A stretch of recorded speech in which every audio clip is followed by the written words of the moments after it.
Political parties are using artificial intelligence at a very superficial level right now, without knowing that AI is going to change the very structure of political parties. Uh, Especially, it's going to change the role of party workers, especially what political scientists called local notables. It is really going to change. What local notables do. Rachel Riedel and other political scientists have done work on this particular category of individuals who play a very critical role in political parties, and artificial intelligence, beyond how it's used right now in voter targeting, etc., is going to impact political parties in their very nature and essence and structure. Uh, Now, first of all, political parties don't right now use artificial intelligence for selecting candidates for offices. They don't also use, AI chatbots so much at a larger scale to rally social groups in the real life, although that's increasingly happening. But what I'm interested in really is in discussing how artificial intelligence is going to create a certain type of political party or is going to favor a certain type of political party. Now, broadly, political scientists categorize political parties into various types. Some of those types are, some of the prevalent types are agenda based parties. So, parties that are organized around a particular agenda, such as, you know, uh, religious dividing lines or caste-based dividing lines or uh, other sort of cleavages that exist in the society, and the parties amplify that. Then there is a second type of political party which is called a machine party, and machine parties have stayed on for a very long time in the world. These are really parties where they are built on patron client networks. So what it really means is that you can almost trace a chain of command of people within the political party, and they are they may or may not be for a particular agenda, but the role of these political parties is that they would uh, help their constituents access the goods that a state provides. And in earlier times, or even now, there are influential people in various localities, or sometimes regions, sometimes at the pan national level, that help people get all sorts of favors from the state and solve a lot of their problems. So at the very local level, it could be about people trying to pay their electricity bills or get some waivers from the government. And earlier, before all of it was done electronically, you needed someone, if your matter is stuck, you needed someone to sort of uh, help you out or advocate with the government, lobby with local officials, etc., to get you access to those services. You didn't have a ration card and you wanted that ration card to be made. You needed somebody to, exercise their influence. And usually, the building block of that were local notables, and these networks of notables at the local level, regional level, and the national level would create this machine party where it may or may not have a very clear agenda, but it has these patronage relationships that gets work done for people. Now, these sort of political parties are going to be severely impacted by artificial intelligence. There is a third type of political party, which is really a technocratic party. And by that, what I mean is that these are parties that are, which may not have a very solid permanent agenda. They may not even have very solid patron client networks, but the real success of these parties are usually in a combination of having a charismatic leader surrounded by a whole group of media experts, policy experts, and these are the folks that would advise this person and build up their image, and the whole party is centered around that. Now, most of the parties are a combination of these three, but with artificial intelligence, what we would see is more and more of these parties getting aligned into or adapting or morphing into the third type. And the second type, the biggest loser, so to say, is going to be the machine parties in this particular system. And let me briefly explain you how. Uh, the way that it's going to happen is that these local notables who were earlier extremely important, uh, and literally held together the party structure, and in many ways were also the reason why democracy was decentralized, because if party structures are decentralized, democracy sort of reflects some of that party structure decision making behavior as well, although it doesn't super neatly map, but there is an influence of how parties are structured and how democracies function. And with these local notables becoming know, somewhat you know obsolete with technology. So, for example, with e-governance coming in, now for a lot of things, a general person on the ground does not have to reach out to a local notable to get some of their stuff done. Uh, with social media, you do not need know, a local notable to always be the mediator between the people and the party. The people can directly reach the party, and the party can also directly reach the people through social media. And it was not possible to that extent with traditional media, because in traditional media, it is a one-way conversation. The bigger, party bigwigs, or even at the local level, the influential local notables would put out articles, or there would be news in the media about them, but the people couldn't access them through media itself. And therefore, you needed local notables, you needed people to go to local notables, and simultaneously, the party needed local notables to reach out to people as well. Uh, and with e-governance, some of that influence has already been shaved off. With e-governance, local notables are increasingly, uh, finding it difficult to safeguard their positions.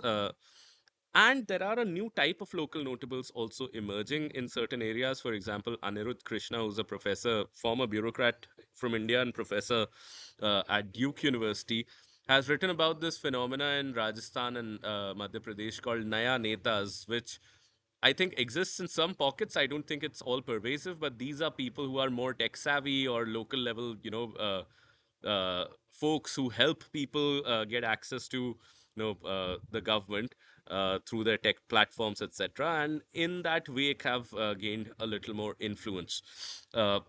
So already there are two things happening. Number one is that local notables are not as much needed for day to day things, from the people's side to access the state, and from the state side to access the people as well. Party leaders can directly reach out to people via social media, etc., etc. And plus, the social media algorithms have a winner takes all sort of a strategy where, some people, such as the top leaders in any particular nation, uh, have disproportionate share of the social media attention economy. And that is how these algorithms are created, that is how these algorithms are designed, that people who are already getting attention will be amplified more and more. So in game theory, these local notables are considered as focal persons. And focal persons, without going into the technicalities of it, they have two characteristics. Number one, they are salient. Number two, they are Nash. What does that mean? Salient is that if you have many options, which option seems like the most attractive to you, or which option is most visible to you? So if you were, let's say, picking up uh, you know uh, a set of, let's say, if there's a basket of balls, and all of those balls are white and one of them is red, and if you just had to pick up one ball, there is more likelihood that you'll pick up the red ball. Okay. Or if you were to randomly land into Paris, if you were a paratrooper and you had to coordinate that where will we land all together if we can't communicate already, and we are a group of paratroopers, if we land and we have to meet at one place. Eiffel Tower, even without prior communication, would become a place where you would want to land. So that becomes a focal point. So because it has some salience to it. So salience is that, somewhat attention catching ability. And then the second condition of being focal is Nash, which is, in very crude terms, I'm way off from the definition. Nash is what is your utility. Technically, Nash is that, it is Nash equilibrium is that set of strategies from which nobody can unilaterally deviate from.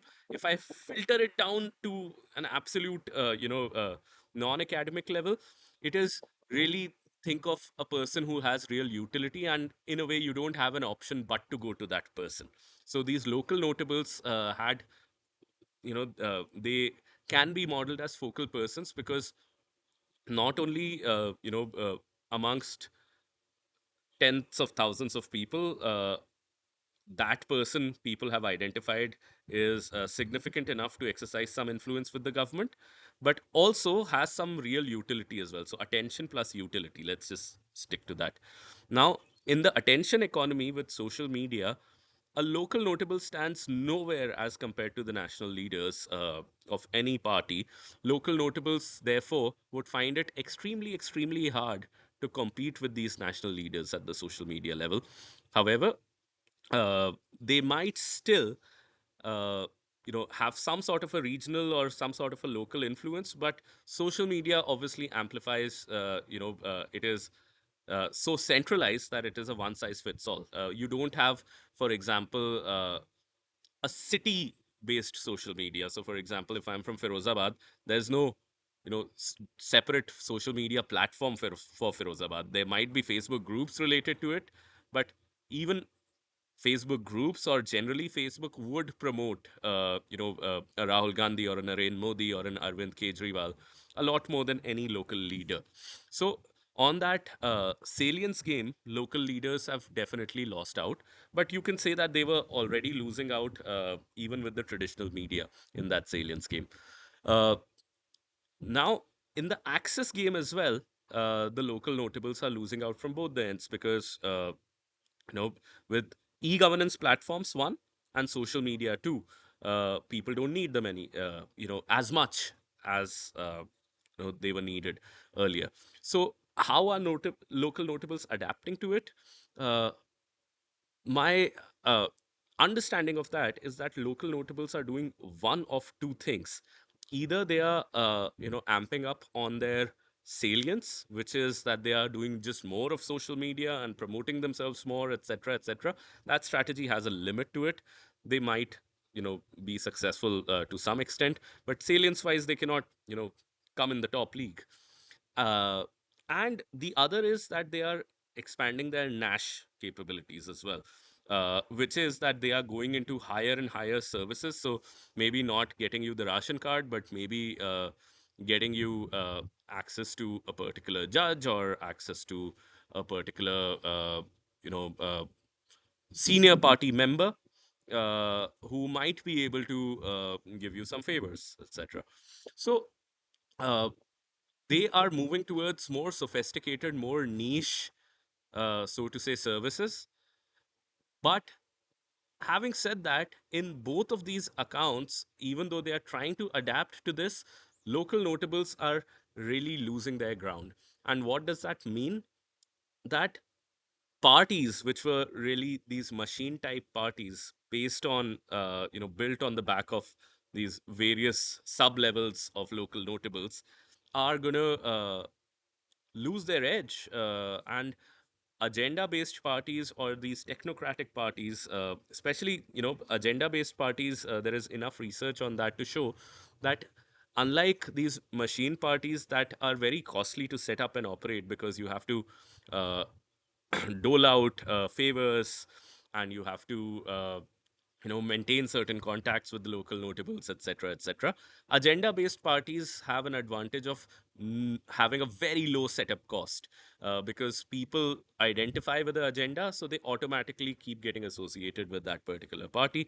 And for them, people at the local level are important, but they're not as important as they would be in a machine based party. So it's less costly to get an agenda based party moving.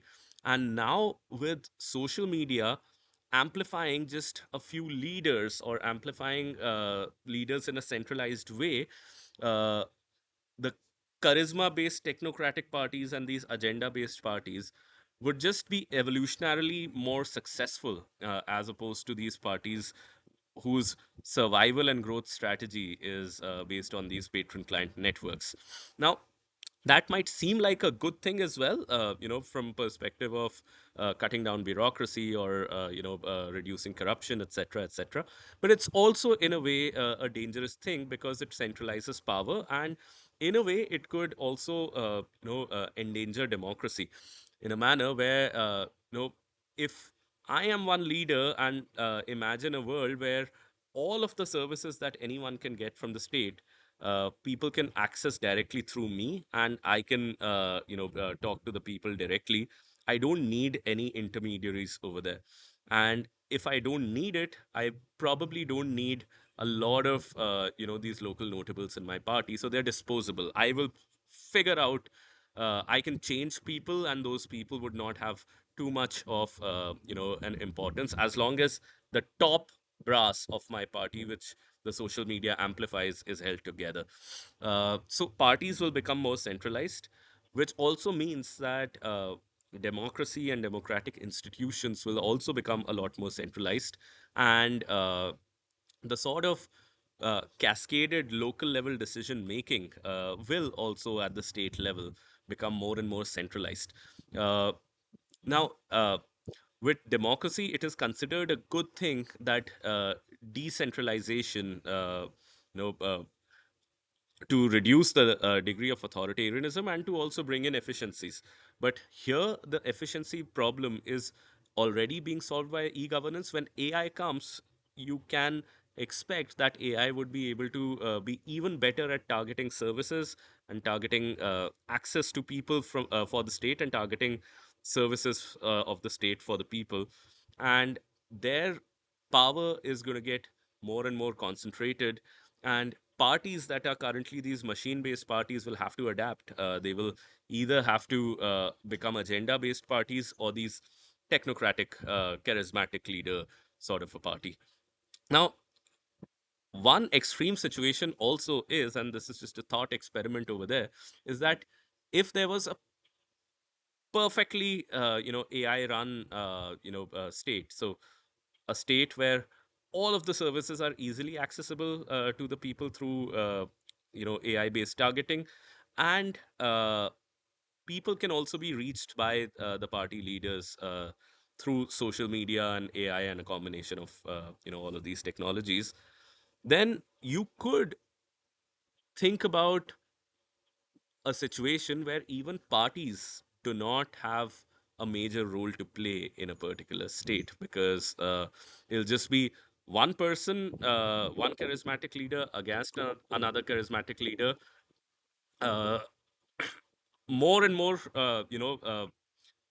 playing identity politics or coagulating around identitarian issues, because you know that the Nash aspect of it, which is actually giving services to the people, etc., that is all being taken care of. That all AI is doing. Uh, you might see parties where it's just charismatic leaders who are playing the role of becoming more salient than the others. So the game is happening only on salience. The Nash bit, it's kind of taken care of already. Now, I feel that it is already happening to a great extent, but it is important, just from a political science perspective, to understand how the advent of AI is going to impact these machine parties and local notables to a great extent. And there is uh, an argument to be had to have greater research focus on some of these aspects.